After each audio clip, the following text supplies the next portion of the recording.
as you can see from this example here, we've got time on the left hand side, then we've got what was eaten or drank, the amount, and then we've got where you were, what were you doing, who were you with, and then what were you thinking and feeling.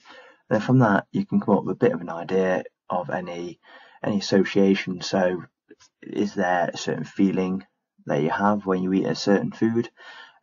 Is it your environment that affects the amount you have? It's the timing. Is it certain times of the day that you find you're feeling hungry? So what I want you to do is pause the video, have a little look at this example, and think of some suggestions that you'd give to this person about maybe what they're eating, the amount they're having, any alternatives, or also maybe the timing of their eating. Hopefully you've had enough time to come up with some suggestions. The first one I've got is that it's 10:30 when they first have something to eat, and that's a couple of rich tea biscuits, which fair enough aren't the worst biscuit to go for in terms of calories. However, having two, and they felt really hungry, and it was at 10:30, so this person would have been better off having a small breakfast, even if they didn't particularly want anything big, just something small for breakfast, and then they wouldn't have had to have these biscuits. So they felt hungry. They're probably justified having the biscuits just because they've not had breakfast. So next we've got the one sugar. We don't really want to be getting many calories from our drink, so maybe look to cut that down to half a teaspoon, or potentially try a sweetener instead. Next we've got that they felt under pressure at work. And did that influence their decision at lunchtime? So at lunchtime they had a jacket potato, 2 teaspoons of butter, and 2 handfuls of grated cheese, and a handful of salad.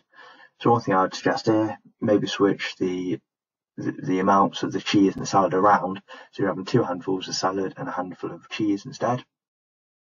Or potentially switch the cheese for something like tuna or beans to get your protein in. And those two options will give a bit of moisture to the potato, and that way you don't need the teaspoons of butter, because you're not tasting the butter anyway. And if you do still want the cheese, you just sprinkle a bit on the top rather than having 2 handfuls, which obviously going to be high in fat and calories. So next we can see at 4 o'clock they've probably justified having a second lunch because they don't have breakfast, but remember they'd already justified having the biscuits in the morning because they don't have breakfast. Anyways, we can switch the white bread for wholemeal bread for more fibre, make you feel fuller for longer. We can swap the ready salted crisps for maybe a bag of popcorn or oven baked crisps, potentially switching it for something like some chopped up veg like carrots, some fruit maybe instead, or potentially even just a yogurt, so a healthy yogurt, watching out for any added sugar in the yogurt. Then at 7:10 we've got a pie, tablespoons of mash, carrots and gravy. So one thing I'd say straight away here is why not add some more veg, so variety, and help bulk the meal out. Depends how the mashed potato was made, as long as there's not excess amount of butter or cheese added, then that's okay. And maybe cut the top of the pie off, or could you maybe go for an alternative? So with being February, do you want that warm, hearty sort of meal?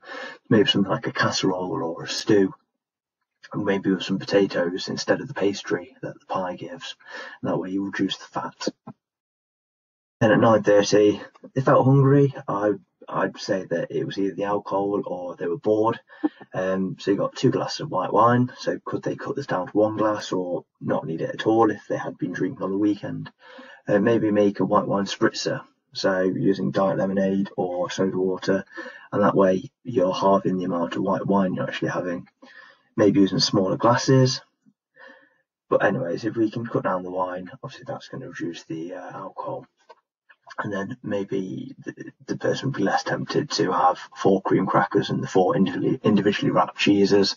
And if they were watching TV and they wanted something to do with their hands, maybe just eating something such as some cut up carrot sticks or vegetable sticks with some low sugar salsa or some low fat hummus, and maybe some fruit salad or something like that, just to give them something to do.